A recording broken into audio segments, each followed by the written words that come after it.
My name's Daniel Bushell. The White House concerned about war crimes prosecution. Coming up. Lawyers file for Barack Obama's arrest. World's top war crimes attorney says he will get George W. Bush. And huge secret wars you're paying for that you don't even know about.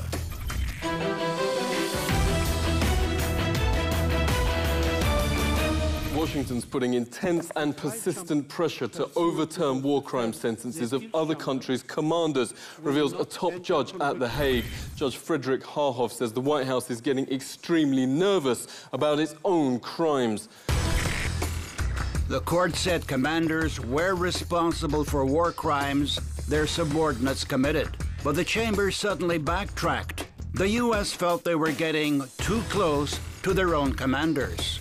A Malaysian court already found George W. Bush and his deputies guilty of torture and war crimes. At the trial, Mahathir Mohamad, Malaysia's ex-premier, heard from victims and witnesses and was blunt.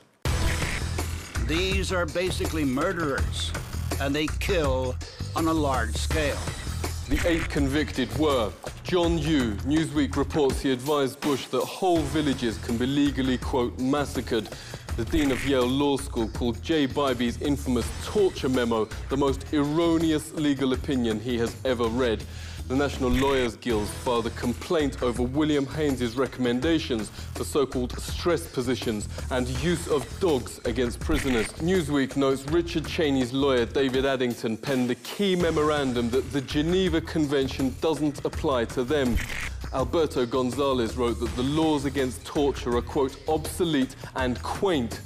The Senate Armed Services Committee reports Donald Rumsfeld approved the, quote, aggressive techniques used in Guantanamo and black sites around the world. Richard Cheney told the Washington Times he, quote, signed off on the so-called enhanced interrogations. I don't care what the international lawyers say, we're going to kick some said Bush, notes counter-terrorism head Richard Clarke. The world's leading war crimes lawyer was on that prosecution team. Francis Boyle sent President Milosevic to The Hague in 2001. He was the first to bring an Israeli general to court for atrocities against Palestinians. Now, his lawsuits around the world against Bush are cornering him, stopping him from travel. Professor Boyle, thanks a lot for joining us. Will you get Bush and co, even if they stay at home? Bush and the rest of them have been advised by their attorneys not to be traveling around the world. We're going to get them here, too. They killed about 1.5 million Iraqis. As for U.S. service personnel, Bush and the rest of them murdered about 5,000. That's why I think it's going to take longer, because the offenses were so grave and so extreme compared to Milosevic.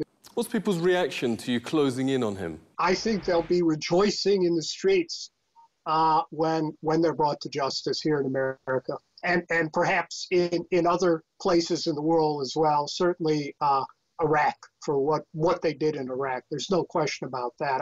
I'm sure there'll be parades over there in Iraq when Bush and Cheney are brought to justice.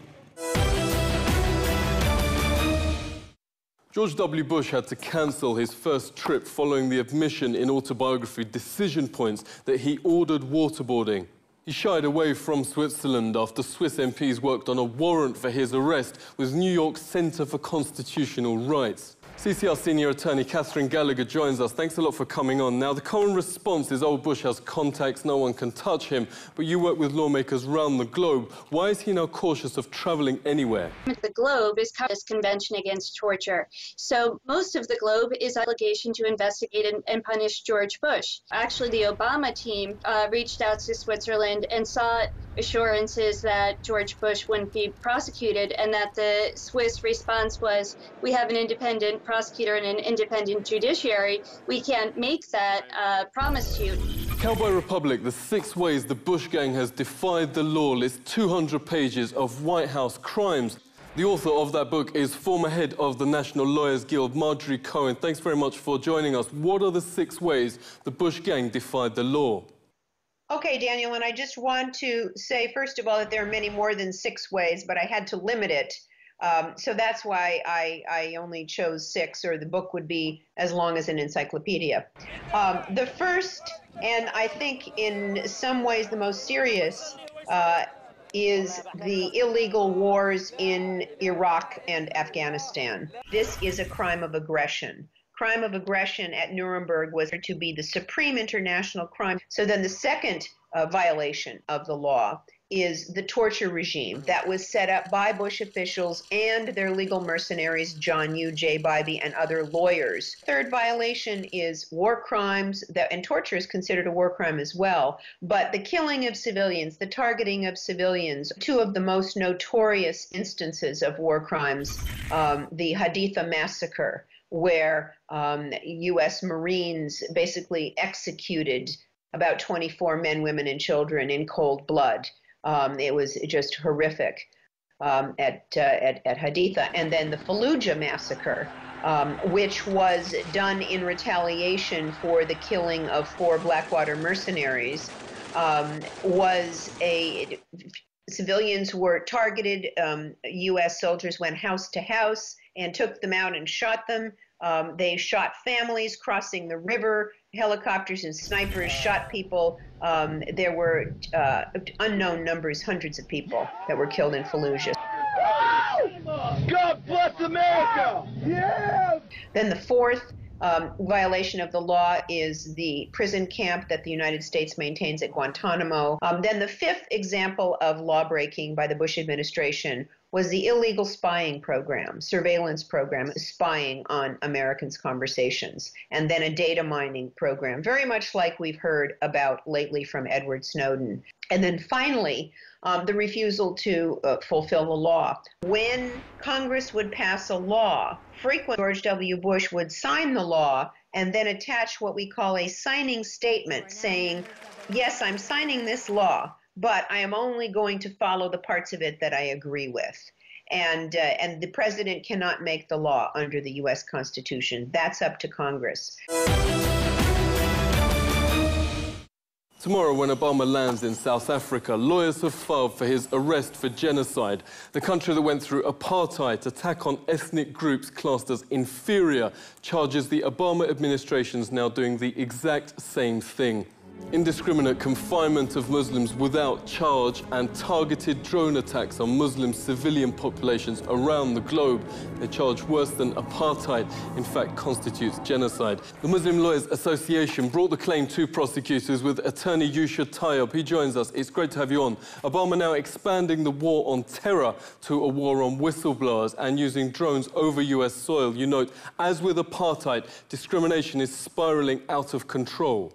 It's a history that our people know, and so it's something we can identify with, and that is particularly pertinent to the South African community because, as you know, pre-94 we had extensive detention without trial in this country, and the comparative to the South African public is you didn't condone it then, why must you allow it to happen on an international basis now? And so this is a genocide, a torture, a perpetuated campaign against people of the Muslim faith. One of the judges in a Pakistani High Court judgment that we've attached to our complaint has declared the drone attacks to be illegal and has asked the UN to investigate it. He seems to want to joke about the drone attacks. He's recorded as having said at one of his balls held in the US that if any person's had designs on his daughters, he's got predator drones. But boys don't get any ideas. I have 2 words for you. Predator drones. You will never see it coming.